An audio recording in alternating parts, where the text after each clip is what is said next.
तो अभी हमें इस तरह से रामायण अगर हम सुनेंगे, विशेष रूप से जो देश में अभी जो वातावरण छाया हुआ है, अभी इलेक्शन आने वाला है, हाँ, तो सब लोग अभी इलेक्शन पॉलिटिक्स, तो हमारा मत ऐसा है कि पॉलिटिकली हमें अलर्ट होना चाहिए, सोशली सेंसिटिव होना चाहिए, संवेदनशील होना चाहिए सामाजिक दृष्टिकोण से, और राजनीतिक दृष्टिकोण से सतर्क होना चाहिए, पर आध्यात्मिक जीवन में एब्जॉर्ब होना चाहिए ताकि हमें शक्ति मिले, क्लैरिटी मिले और हम सही तरह से मतदान दें अपना और देश का भविष्य चुनें और ऐसे नेताओं को चुने जो वास्तव में देश के हित में कुछ करना चाहते हैं।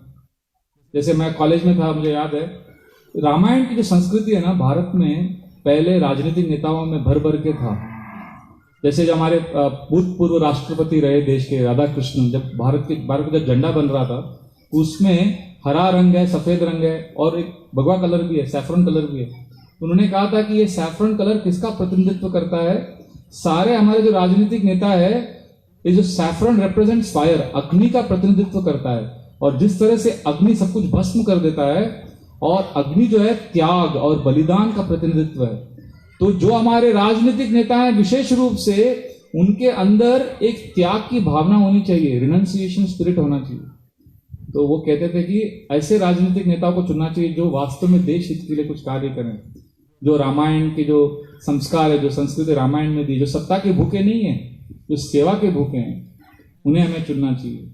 मुझे याद है कॉलेज में मैं प्रोफेसर मधु दंडवते, जो एक समय देश के वित्त मंत्री भी थे और रेलवे मिनिस्टर भी थे, तो उनका मैं इकोनॉमिक्स फोरम में था, तो मैंने उनका एक सेमिनार ऑर्गेनाइज किया था।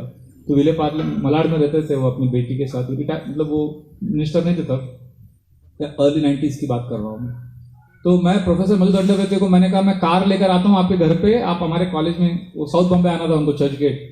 तो उन्होंने मैं तो शॉक हो गया जब उन्होंने मुझे फोन में कहा नहीं नहीं नहीं मैं आ जाऊंगा, ट्रेन में आ जाऊंगा, आप चर्च गेट में आ जाओ, चाहे तो मैं वो बुक स्टॉल के उधर, बुक स्टोर है उधर एक फेमस चर्च गेट, उधर आ जाओ, फिर वहां से मुझे ले चलो कॉलेज में। तो मैं शॉक हो गया, railway minister eight one time, finance minister eight one time, and he comes in the local train. So it's a simple, unassuming, and I could imagine how life must have been amongst politicians before that, during those, before independence time, जैसे। पर अभी थोड़ा अलग वातावरण है, सब एक दूसरे के ऊपर मिथ्यारोप कर रहे हैं और सब प्रोपेगेंडा चल रहा है। हरे Krishna bro, Prabhu, one question, sorry to interrupt your class, as elections are around the corner, already you have answered that we should give, like, whom we should vote. So according to you, as a spiritualist, whom we should give vote, because everyone around us is corrupt, we don't know who is right and who is wrong, so what should we do?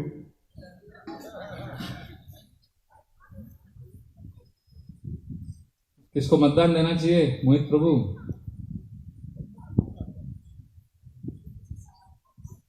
हरे कृष्णा। तो सबसे ये तो interesting question. आपके जो constituency में whoever is doing the best job, I know somebody, आजकल लोग मुझे बोल रहे हैं प्रभु जी किसी को वोट नहीं देने का, सब चोर है। तो मैंने कहा ऐसा नहीं है, अच्छे लोग भी हैं। क्या है ना, ये सब बहस करने में बहुत मजा आता है, डिस्कशन करने में। सो एक बार एक गधे और बाघ के बीच में झगड़ा हो गया। मैं क्यों बोल रहा हूँ, क्योंकि आज इलेक्शन हम सब बहस करते रहते, डिस्कशन करते रहते। डिस्कशन नहीं करने का, पॉलिटिकली अलर्ट रहने का और वोट देने का, ज्यादा डिस्कशन करके कुछ फायदा नहीं। इसमें मुझे याद आया, एक बार एक गधे और बाघ के बीच में डिबेट हो गया। गधे ने कहा कि घास जो है वो नीला है, ब्लू, और बाघ ने कहा अरे घास तो हरा होता है, ग्रीन होता है। तो झगड़ा हो गया उनका, बोलो हम जाएंगे न्यायाधीश के पास। तो शेर बैठे थे सिंहासन में, शेर को बोला कि, गधे ने कहा कि महाराज ये बाघ बोल रहा है कि घास तो हरी है पर घास तो नीला है ना। तो शेर ने कहा घास तो नीला है। तो बाघ को आश्चर्य हुआ। तो शेर ने कहा बाघ से कि तुम बहस कर रहे थे इसके साथ, नीला बोल रहे, हरा बोल रहे थे, जाओ डालो उसको जेल में डालो। उसको 1 साल के लिए जेल में डाल दिया, 1 साल की सजा सुनाई उसको। तो 1 साल के बाद जब बाघ बाहर आया, उसने कहा महाराज अरे आप तो शेर है, आप जानते हैं घास तो हरी है, हरा ग्रीन कलर का होता है। तो शेर ने कहा "हाँ, घास तो हरा होता है। अरे फिर मुझे क्यों जेल में डाला? क्योंकि गधा तो खुश हो गया ना, गधा जीत गया केस, सब जगह जाके बोलने लगा गधा कि अरे मैं जीत गया, बाघ को जेल में डाला। तो फिर शेर ने कहा बाघ को कि मैंने तुम्हें जेल में इसलिए डाला कि घास नीला है क्या हरा है, मैंने इसलिए डाला क्योंकि तुम गधे के साथ बहस कर रहे हो। यू अंडरस्टैंड मोहित प्रभु? सो अगर हम बहस करेंगे ना गधे के साथ तो हमको भी 5 साल की सजा मिलेगी। टाइगर को 1 साल का मिला, हमको 5 साल की सजा मिलेगी। तो don't be trapped by that, but vote तो देना चाहिए हर एक को, ये हमारी जिम्मेदारी है। और वोट जो नहीं देगा ये सोचकर कि सब चोर है या सब ऐसे हैं, तो बहुत बड़ा देश के लिए वो डिससर्विस कर रहे हैं। क्योंकि हमारे कॉलेज में एक मैं पढ़ता था, हमारे कवि थे, राष्ट्र कवि, आपने सुना होगा, दिनकर, बहुत फेमस कवि थे, रामधारी सिंह दिनकर। रामधारी सिंह दिनकर, मैथिली शरण गुप्त, सुभद्रा कुमारी चौहान, माखनलाल चतुर्वेदी, सुमित्रा नंदन पंत, सब बहुत अच्छे अच्छे उन्होंने देश के बारे में, राष्ट्रवादी जो भावनाओं को उन्होंने बहुत अच्छा अच्छा समझाया, अच्छे से साहित्य से, गद्य से, कविताओं के माध्यम से। तो उन्होंने एक लाइन लिखा था कि इतने साल पहले, उन्हें 100 साल पहले लिखा था एक पोएम, एक समर शेष करके, कि युद्ध अभी भी जारी है। और उसमें उन्होंने कहा, एक बहुत सुंदर एक लाइन लिखा था कि समर शेष, मुझे अभी याद नहीं आ रहा, कॉलेज में था, but it was something like this, something to this effect, कि समर शेष है नहीं पाप का भागी केवल व्याध। मतलब युद्ध चल रहा है पर इस बार पाप के भागी केवल लुच्चे लफंगे और शत्रु नहीं है इस युद्ध में। समर शेष है नहीं पाप का भागी केवल व्याध,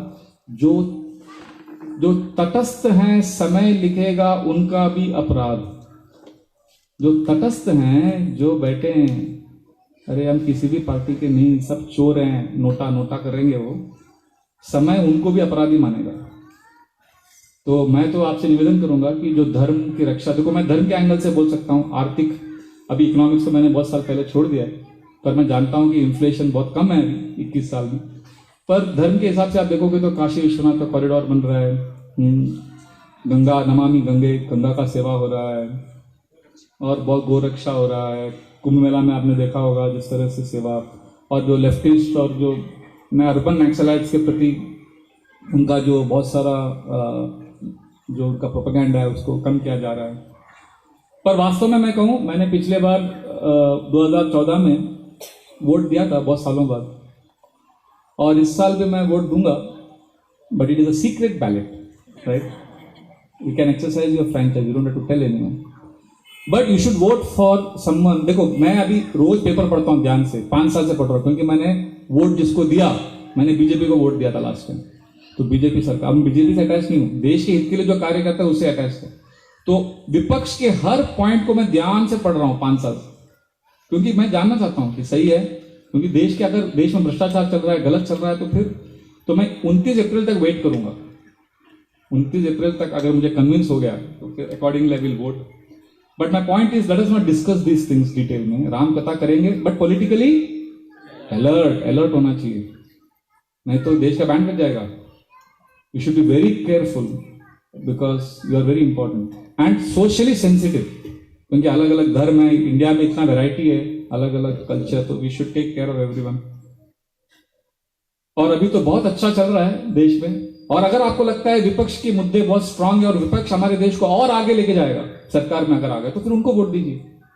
अभी मेरे हिसाब से पिछले 5 साल में देश में बहुत अच्छा हो गया, पर अगर आपको कॉन्फिडेंस है कि नया सरकार अगर दूसरा बनेगा वो और आगे लेके जाएगा, तो then we should vote for, but vote surely you must, this is my request. और मैं आपको एक पर्सनल चीज बोलता हूँ, 93 से मैं एक इवेंजलिस्ट को जानता हूँ पर्सनली, बहुत बड़े, जाकिर नायक, नाम सुना होगा आप। तो मैं उनका बहुत अगेंस्ट था, क्योंकि उनके जो प्रीचिंग था बहुत गलत करते थे, शास्त्रों को गलत कोट करते थे। तो मैंने बहुत प्रयास किया, 93 में वो फेमस नहीं थे इतने, तभी मैं समझ गया कि बहुत डेंजरस है। इतने साल तो कुछ नहीं हुआ, पर मुझे 2 साल पहले मालूम पड़ा कि is band and is kind of out of the country and things like that, so I was very happy. So I see that धर्म के नाम पे अच्छा चल रहा है, धर्म की रक्षा हो रही है, और सनातन धर्म को वो मिल रहा है, respect. So I think we should be careful. जो तटस्थ हैं समय लिखेगा उनका भी अपराध। अब तटस्थ मत रहिए, समर शेष है नहीं पाप का भागी केवल व्याध। तो दिनकर जी ने कहा है कि आप know that there is a war always going on and let us exercise our fancies. और जो रामायण की संस्कृति जहां स्प्रेड होगा, we should encourage that. This is my humble request to all of you.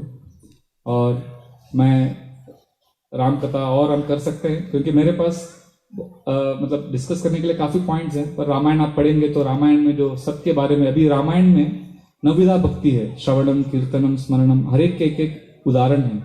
और राम भरत मिलाप इतना अच्छा प्रसंग है, उसके ऊपर ये लोग ने 2 घंटा ड्रामा किया था लास्ट ईयर, इस साल जनवरी में, जयदास प्रभु की टीम में। तो इतने जो सबसे जो दिल को छूने वाले प्रसंग रामायण में है।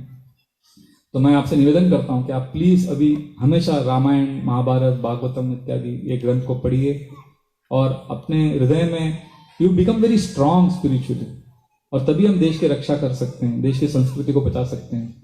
और देश का जो जो जो जो कल्चरल जो कॉन्शियसनेस है, जो सांस्कृतिक चेतना है भारत का, उसका मूल आधार रामायण है। और मैं चाहता हूं कि आप सब इस तरह से रामायण को पढ़ने का, रामायण के जो सिद्धांत है उसके ऊपर अपने जीवन को जीवन यापन करने के लिए आप दृढ़ता से आप रहिए।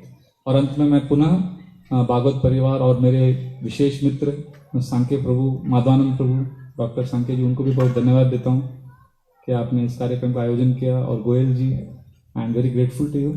और आप सब जो कांदिवली में हमारे कार्यक्रम में नियमित रूप से शनिवार को आते हैं भगवद गीता का श्रवण करने के लिए, मैं आपसे भी निवेदन करता हूं कि आप अपने जीवन में कृष्ण भावनामृत को अपनाइए। श्रीला प्रभुपाद जी ने आग्रह किया, श्रीला प्रभुपाद जी जिन्होंने इस्कॉन की स्थापना की, जब वो लंदन गए, एयरपोर्ट में रिपोर्टर्स ने उनसे पूछा कि आप लंदन क्यों आ रहे हैं, आप तो भगवद गीता हिंदू संत हैं, आप अपने देश में कीजिए, ये सब गीता का ज्ञान हमारे कंट्री में क्यों आया। तो प्रभुपाद जी ने हीथ्रो एयरपोर्ट में लंदन में वहां के ब्रिटिश के रिपोर्टर्स को बताया कि आपने हमारे देश पर 300 साल शासन किया, इतना शोषण किया, और हमारे देश से सब बहुमूल्य चीज आप लेके गए, पर एक जो सबसे बहुमूल्य चीज है उसको नहीं लेके गए, भगवद गीता भूल गए आप ले जाना, तो वो देने के लिए मैं आया हूं यहां पर। इस तरह से श्रीला प्रभुपाद ने भगवद गीता का ज्ञान का प्रचार पूरे विश्व भर में किया और कृष्ण भक्ति का आंदोलन उन्होंने स्थापित किया। और ये हमारा बहुत परम सौभाग्य है कि हम श्रीला प्रभुपाद जी के संस्था से जुड़े हैं। और आज भारत में हमें अपने आध्यात्मिक संस्था, अपने धर्म, जाति, इन सब से ऊपर उठकर एक कल्चरल यूनिटी लाना है।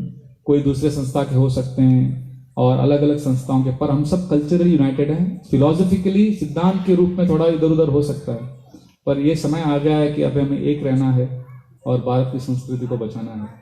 हरे कृष्णा कृष्णा कृष्णा हरे हरे, हरे राम राम राम हरे हरे। सीताराम लक्ष्मण हनुमान की जय। श्रीला प्रभुपाद की